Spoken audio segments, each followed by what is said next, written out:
Hi friends, it's Annika. Welcome back to my channel.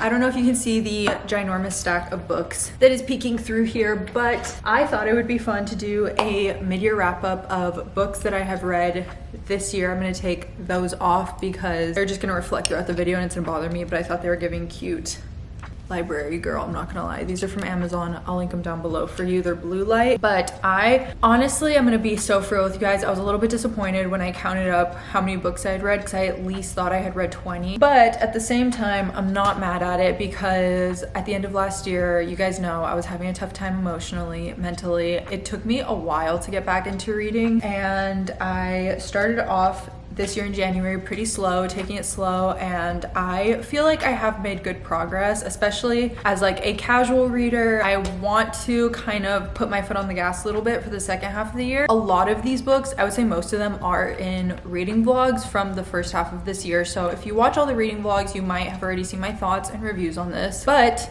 if you haven't, or you haven't seen every single reading vlog and you just want like an all-around consensus for the books I've read this year, I think this is a perfect video. If you're a casual reader like myself and you just want some recommendations, you want to know what I've been reading, I think this is a perfect video. So okay, so starting off this year, we kicked it off strong. I did a 24-hour readathon, and in that video I read a few of these books, and the first book I read was The Ballad of Never After. This is by Stephanie Garber, and I rated this, surprisingly looking back, I rated this 5 stars. I guess it was that good. I think looking back, I'm kind of like, I feel like it falls more on like a 4.5 for me, but I'm just gonna keep it where I had it because obviously at that time I felt like it was a 5-star read. This is the second book in the Once Upon a Broken Heart series, so this is the book that comes first. I also think I rated this one like a 4 stars. I really enjoyed it. I read it at the end of last year. I loved this book so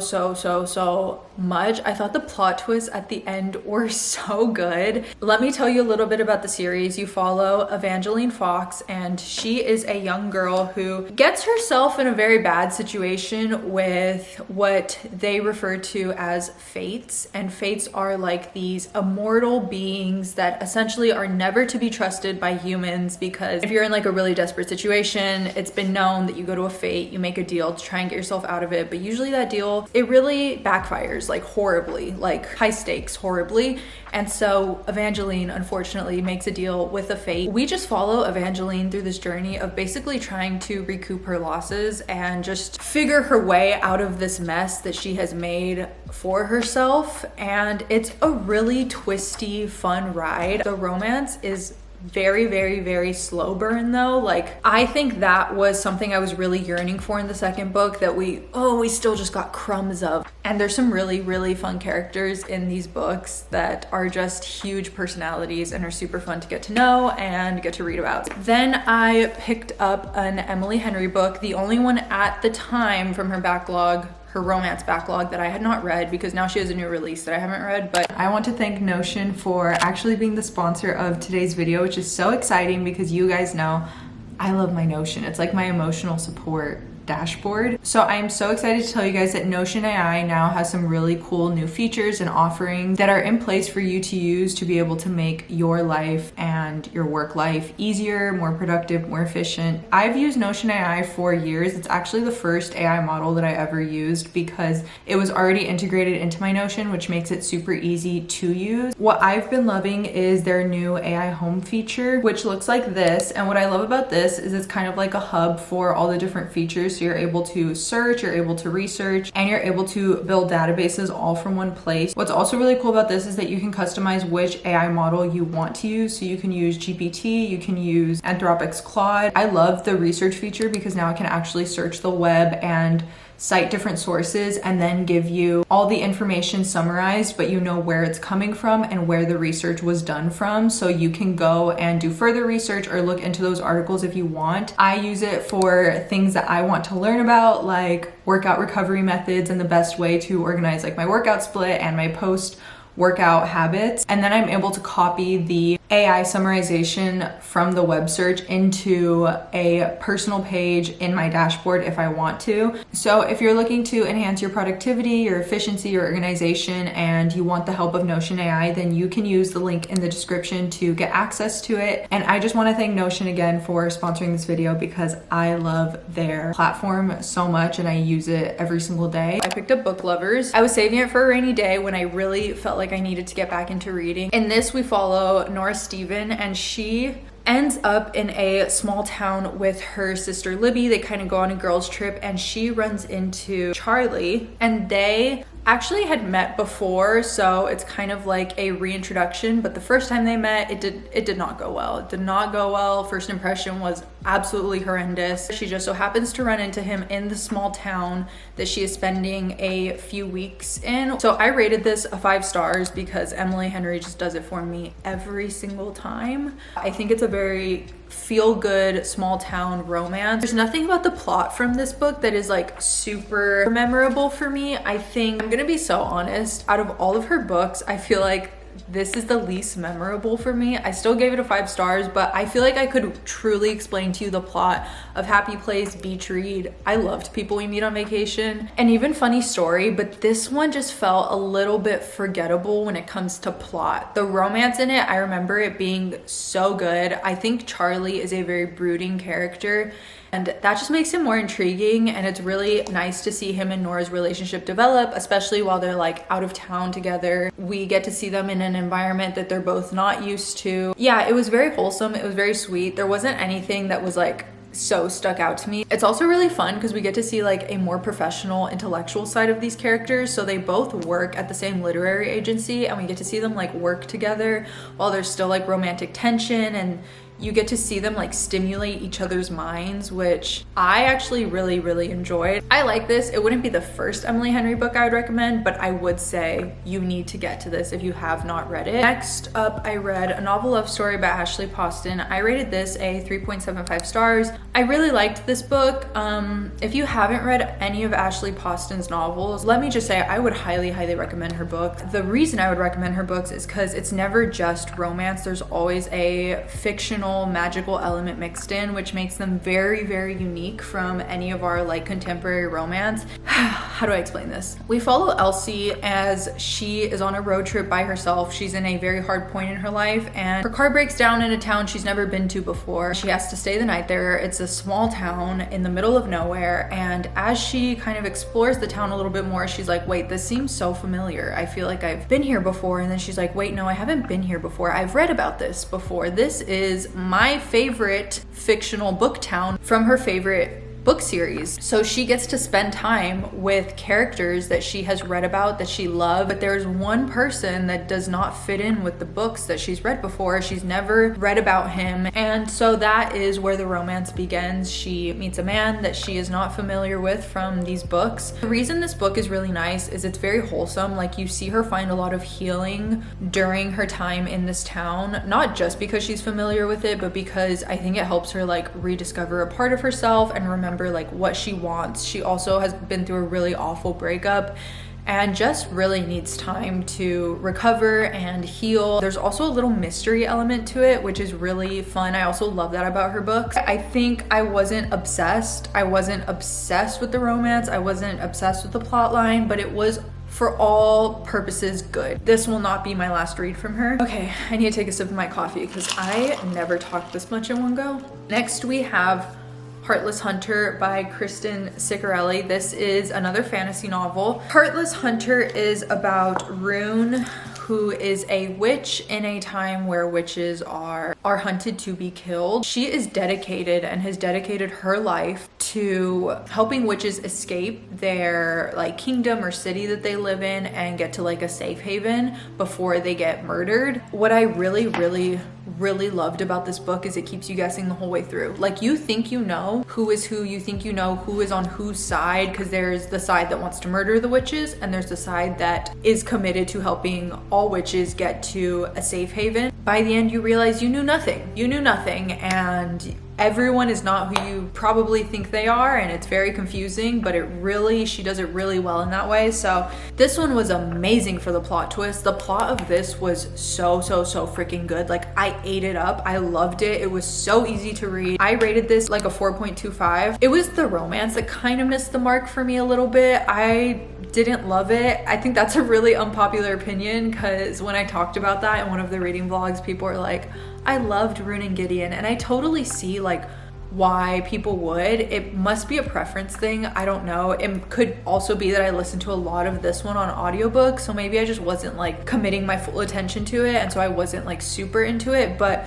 the plot had me sad. Oh, there's so much drama. It's also a very regal fantasy, so there's a lot of balls and ballrooms and high fashion and royal rich characters, and so for that, I love it. I highly recommend it. Excited to read the sequel. Next, I read Beartown. Oh my gosh, I don't think I have enough breath to talk about how amazing this book was. This is by Frederick Bachman, who I think is quickly becoming one of my favorite authors. This is part of I think it's a trilogy. This is about a community called Beartown, and think a cold, desolate, isolated town that really has nothing going for it. It is freezing most months out of the year. There is nothing to it except for their junior hockey league. This is kind of like the heart of the community. We get to know so many different people, so many different characters within the community. If you couldn't tell, I rated this a 5 stars. It is a literary fiction book, so it really just is about like the human experience. It's about things that people go through, struggles that people go through. You get so many perspectives on life, and in that you get so many like lessons about life, because you follow young characters, you follow middle-aged characters, you follow older characters, and each of them are dealing with their own things. And there is a huge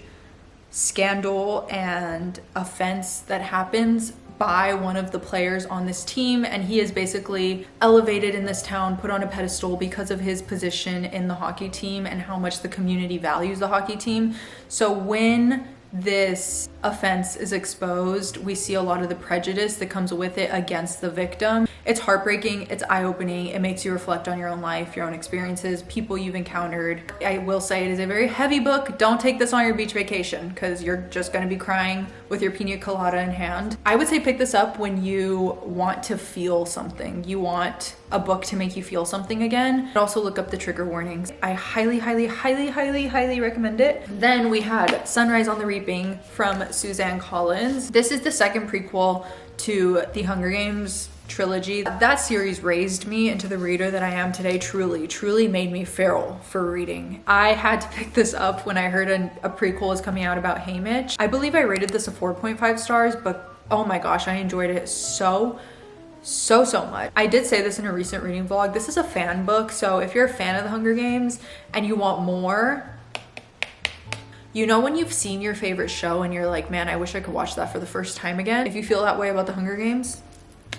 we get to go through Haymitch's experience in his games, which was also a quarter quell, in the same exact format that the first Hunger Games book takes us through with Katniss. So we get introduced to the tributes, we get to see the reaping, we get to see them enter the Capitol, we see their interviews, we see his time in the arena, and we see the aftermath of him as a victor. If you want to follow along with Haymitch's experience and you just really want to read something like the Hunger Games again for the first time, I would highly recommend this. The only thing I didn't love about this book is that there are so many songs that you really will end up just skipping most of them. That is why I gave it a 4.5 stars. Suzanne Collins, your twisted mind with this world is my favorite thing. Then we have My Friends by Frederick Bachman. This is Frederick Bachman's new release. I truly don't think I have enough words for this book. I think if I only had 3 words to say about this book, I would just say, please read it. It is so good. I think when an author can make you feel real emotion,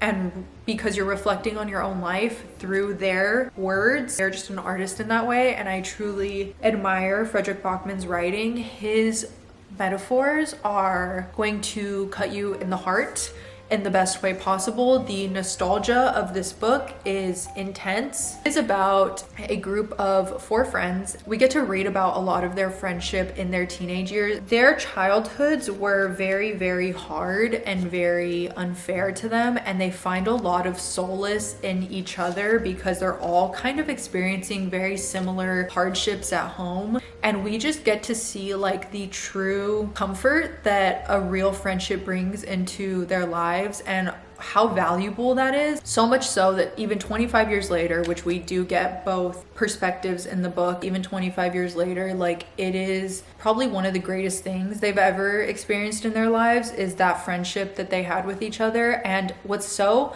bittersweet is it's actually really short-lived. It'll make you think about your own teenage friendships, and even if you're still friends with those people like as an adult, it will never be how it was when we were teenagers. And I think that's something we can all relate to, and we get to see them create a deep connection to one another, and life really takes its toll on these people. There's so many themes throughout this book. There is talk of loss. There is a lot of discussion around grief. I feel like Frederick Bachman just does this thing where he brings words to the emotions that we feel every single day as humans that also we think we're like alone in, but you realize every single human before you and after you, including you, has dealt with this. You find a lot of comfort in his words and in these characters because you're probably going to see some of yourself in them. We get to see how Louisa, a young girl in present day, finds her comfort in their friendship as well, and just knowing that there are people like her out there. Okay, then I read One Golden Summer by Carly Fortune. I rated this a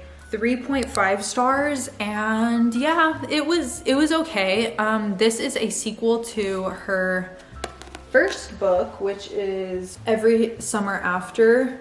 Her covers, stunning always. And we follow Charlie, who is one of the Florrick brothers. We follow Sam Florrick in this one, but this is Charlie's book. He meets Alice, and Alice is spending time at the lake for the summer with her grandmother. I really loved returning to that setting. I think it's so summery. I mean, Carly Fortune, if you haven't read her books, pick one up in the summer. Reading it outside in the summer sun is just a superior experience. Alice returns to Barry's Bay because she had been there once before in her teenage years, where she actually like saw Sam and Charlie from afar but never went up to them. And so now that she's in her 30s, she returns with her grandma for the summer, and when she runs into Charlie, she's like, oh my gosh, you're that boy that I used to watch from across the lake. And they just get to know each other, and I think they find a lot of healing in each other because Charlie has a lot of, I guess you could say, like self-critical issues. Like, he's very critical of himself. Alice heals a lot of that in him, reminding him that there's a lot of good in him, reminding him that his heart is good. When it comes to Alice, she has always been a very like buttoned up workaholic girl, and she really gets to let her hair down, and he helps her like